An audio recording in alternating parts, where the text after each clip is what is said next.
What kind of world trades a girl for a cow?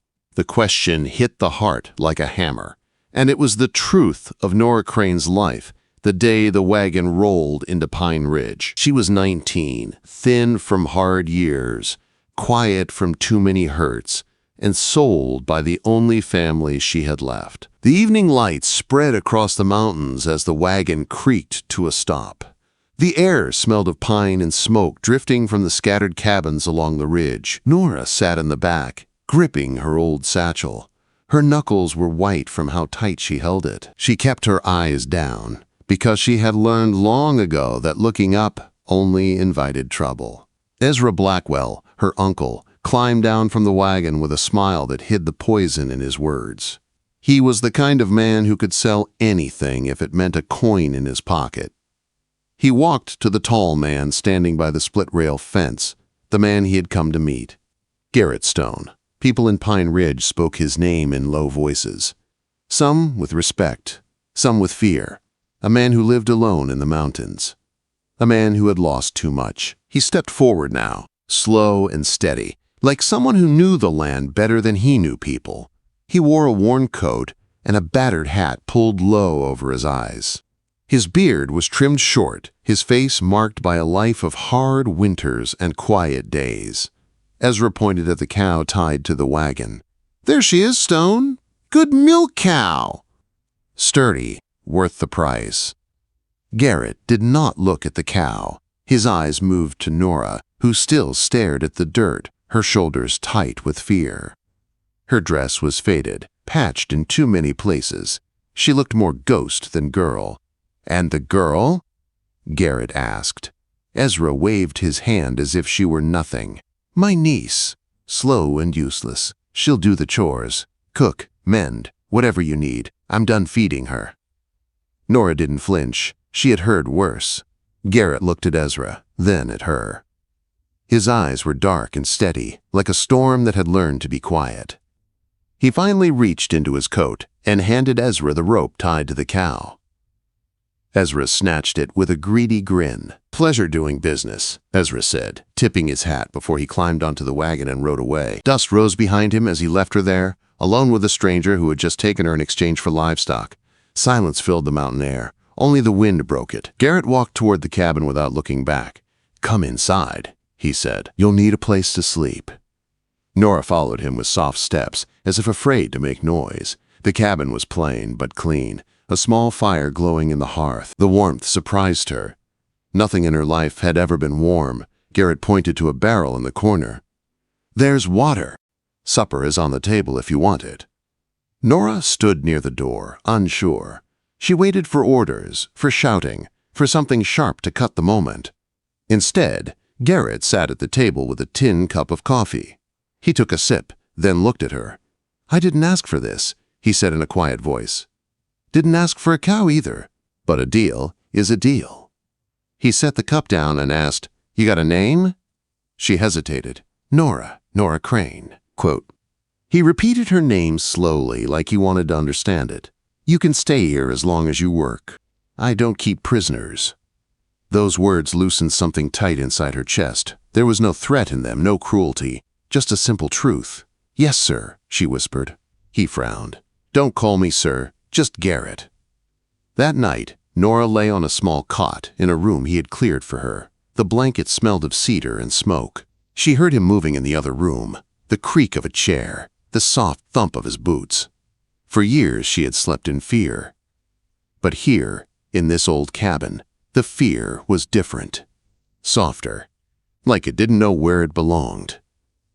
A single tear slid down her cheek, not from sorrow, but from relief that this man, strange and quiet as he was, had not raised his hand against her. Not yet. Morning came early. Garrett rose before the sun, stepping outside to tend the animals.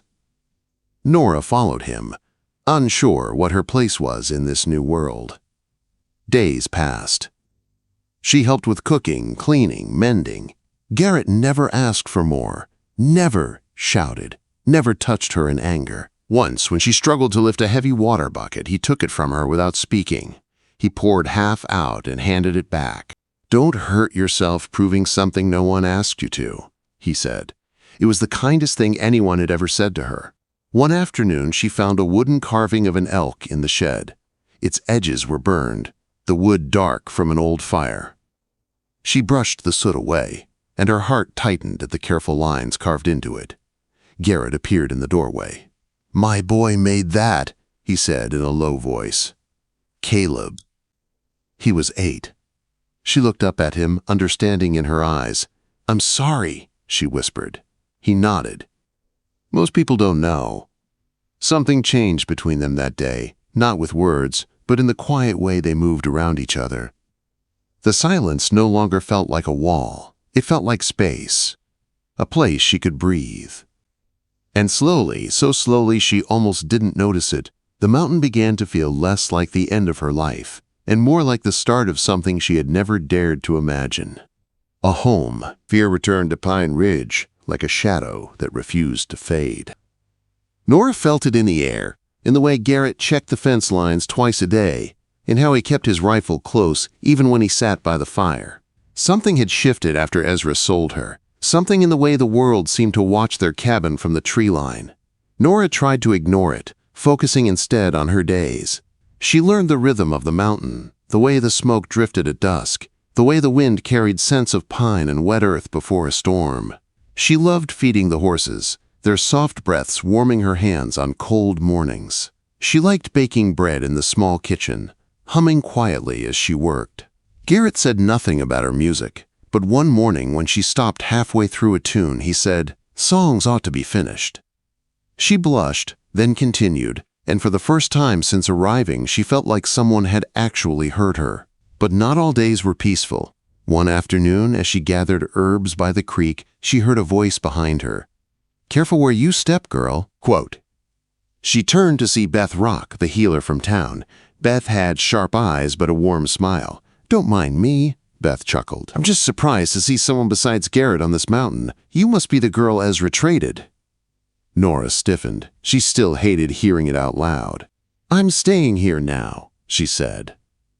Beth rested a hand on her shoulder. "Doesn't matter how you got here, child. What matters is who you become. Garrett Stone may be rough, but he doesn't hurt those under his roof." Norah felt her throat tighten. "He's been kind," she admitted softly. "Then trust that," Beth said, "not the past." When Norah returned to the cabin, Garrett was chopping wood. He didn't look up. "Beth stopped by," he said. "You knew?" He nodded. "She comes around when she's got news worth hearing." "About what?" Garrett set the axe down. "Ezra was seen near Granite Falls. He's asking about you." Norah's heart dropped to her stomach. Garrett must have seen the fear in her face because he stepped closer, voice steady. "You're safe here." Quote. She nodded, but the worry stayed like a stone inside her chest. That night, a storm rolled down the mountain.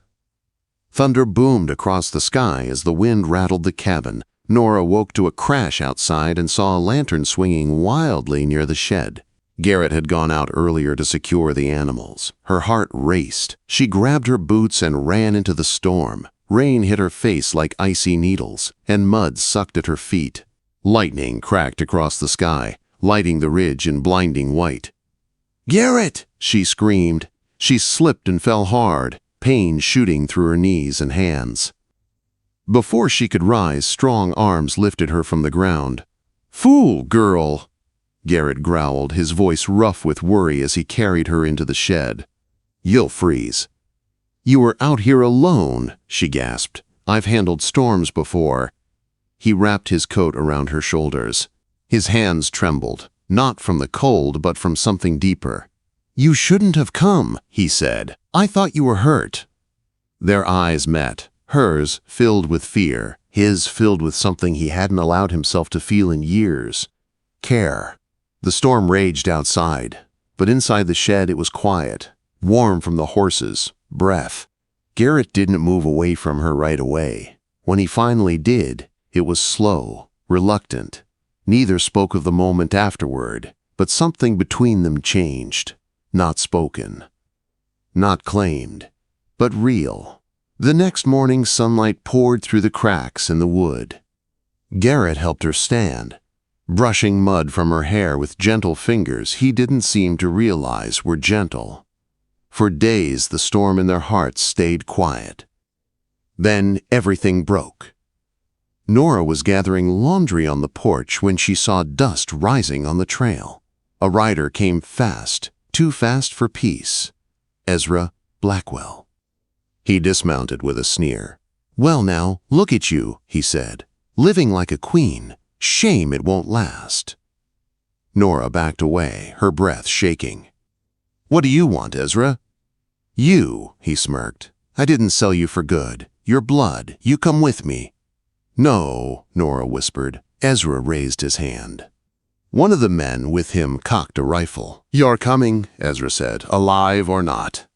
Then a sharp click split the silence. Garrett's voice followed, low and cold. "The only one leaving here in a box is you, Blackwell." Garrett stepped from the trees, shotgun raised. His eyes were calm, not angry, not wild. Calm like someone who had already decided what he would do. "3 against 1, Ezra sneered. "I faced worse odds." The first gunshot echoed across the ridge. Garrett moved fast, shoving Norah behind the porch rail before firing at the nearest man. The man fell, and the second dove for cover, bullets splintering the wood near her head. Garrett shielded her with his body, his breath harsh in her ear. "Stay down," he said. Ezra ran for his horse, but Garrett's shot caught his shoulder.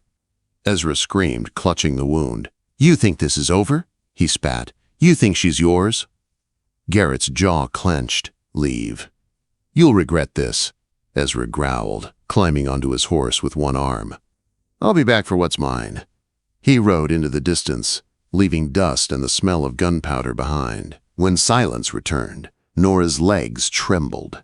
Garrett dropped the shotgun and hurried to her. "Are you hurt?" he asked. "No," she whispered, but her voice shook. "You could have died." "So could you." She reached for him then, her fingers gripping his shirt, and he held her tight. Two broken souls holding on like the world might take the other away. That night he sat on the porch, staring out at the dark mountains. "He'll come again," Norah said softly. Garrett didn't look at her. "Let him." She sat beside him and whispered, "You don't have to face this alone." He turned to her then, his voice low. "I haven't been alone since the night you came here." Her heart trembled at the truth in his words. The mountains were quiet, the sky dim, and for the first time, Norah felt not fear, but hope. The days after Ezra's attack passed in a strange stillness, like the mountain was holding its breath. Garrett checked the boundaries every morning. He walked the ridge with his rifle across his back, studying every tree, every shadow, every broken branch that could mean someone had passed through. Norah watched him from the porch most mornings, her hands pressed tight around her shawl. Life didn't return to normal, but it moved. It had to. Then, one morning, Norah felt lightheaded as she carried wood to the kitchen. She set the bundle down quickly, breathing fast. Garrett hurried over. "You're pale," he said. "Sit. You're pushing yourself too hard." She tried to smile. "I'm fine, just tired." But in the days that followed, the tiredness grew. Her stomach felt odd. Her heartbeat changed. And then her monthly cycle didn't come. The truth rose slowly inside her like dawn breaking over the ridge. She was with child. Norah took a deep breath and made the long ride into Granite Falls. Sheriff Ross tipped his hat at her, surprised to see her alone, but didn't question her. She walked to the doctor's office, her hands shaking. Dr. Grace Webb listened to her quietly, examined her gently, then looked up with a soft smile. "About 9 weeks," she said. "Strong heartbeat." Norah's lips parted. "My family said," her voice caught. "They said I couldn't have children." Dr. Webb shook her head. "They said that to keep you small. Child, your body is healthy and strong. You are going to be a mother." A tear slid down Norah's cheek, not from fear, from release, from the weight she had carried all her life finally falling away. She rode home through light snow, her heart warm in a way it had never felt. When she saw Garrett fixing the door latch, she walked straight to him. "There's something you need to know," she said, barely above a whisper. He turned, eyes searching her face. "What is it?" Quote. She took his hand and placed it on her stomach. "It's a child," she said softly. "Yours." He froze. The world around them went quiet. Even the wind seemed to stop. "Norah, are you sure?" Quote. She nodded, tears gathering. "I'm sure." Garrett's face broke open, every wall he carried falling in an instant. His hands cupped her face as he pulled her close and kissed her, a kiss full of years of loneliness breaking apart, full of hope he never thought he'd feel again. "I never thought I'd have a family again," he whispered. "And I never thought I'd ever be a mother," she said. They held each other so tightly that nothing, not even fear, could slip between them. Winter melted slowly into spring. Garrett built a small cradle out of juniper wood and carved tiny elk on the sides. Norah planted a small garden. They painted the shed door white because she said homes should have color. Garrett grumbled, but painted it anyway. But the peace didn't come easy. Ezra Blackwell wasn't gone. Beth Rock rode to their homestead one afternoon, her face pale. "Garrett," she said, "Ezra has been seen near Granite Falls. He's asking about Norah." "About the baby." Norah felt her stomach tighten. Garrett's face darkened with quiet anger. "He won't touch her," he said. "Not while I'm breathing." That night, Garrett saddled his horse and checked his shotgun. "I have to go," he said quietly. "I won't let him come here again." Norah's voice broke. "I can't lose you." "You won't," he promised, pressing his forehead to hers. "Lock the door. Keep the lamps low." He rode off into the darkness. Hours passed. Somewhere in the distance, echoes of gunfire cut through the night. At dawn, Sheriff Ross rode to the homestead. His face was grim. "Garrett's alive," he said, "but he's hurt bad." Norah felt her world tilt. She rode with the sheriff to Beth's house, her heart pounding so hard she could hear it in her ears. Garrett lay on a small bed, pale as snow, a dark bandage across his side. His breath was weak, but his eyes opened when she knelt beside him. "Norah," he breathed. "You didn't listen," she whispered, tears falling. "Never been good at that," he muttered, trying to smile. Sheriff Ross stepped forward. "It's done. Ezra Blackwell is dead. Marcus Vale, too." They tried to run. Garrett stopped them. Norah turned to Garrett, her heart aching. "You could have died." He met her eyes with calm, steady truth. "I'd do it again. For you. For our child." Quote. She laid her forehead against his hand and cried. Days passed in a blur of worry and hope. Garrett fought through the fever. Beth tended to him. Norah never left his side. By the end of the week, he stood again. Weak, but alive. Spring came full. The sun warmed the earth. And one quiet morning, Norah felt the first pain of labor. After hours of sweat and tears, a small cry filled the cabin. A daughter. Garrett held her like she was made of light. Norah smiled through her tears. "She's ours," she whispered. They named her Garrett Stone. Weeks later, they buried a small wooden cross near the aspen grove. Not for a man, but for their past, for all the pain that would never touch them again. Life on the mountain was still hard, but it was no longer empty. The cabin echoed with laughter, soft baby coos, and the steady heartbeat of a family that had been forged through fire and fear and love. One evening, as the sun set across the ridge, Norah sat beside Garrett on the porch. "Do you ever think about how it began?" she asked. Garrett nodded. "I do." Quote. "I was traded for a cow once," she said with a soft smile. Garrett looked at her, a rare grin touching his lips. "Best deal I ever made." She leaned her head on his shoulder as Grace slept inside, the cabin glowing warm against the night. "Love isn't always something you find," Norah whispered. "Sometimes it finds you." Garrett took her hand. "And sometimes," he said, "it saves you." Their future stretched quiet and wide across the mountain, full of days yet to come, full of hope, full of peace. And love, strong, steady, unbreakable.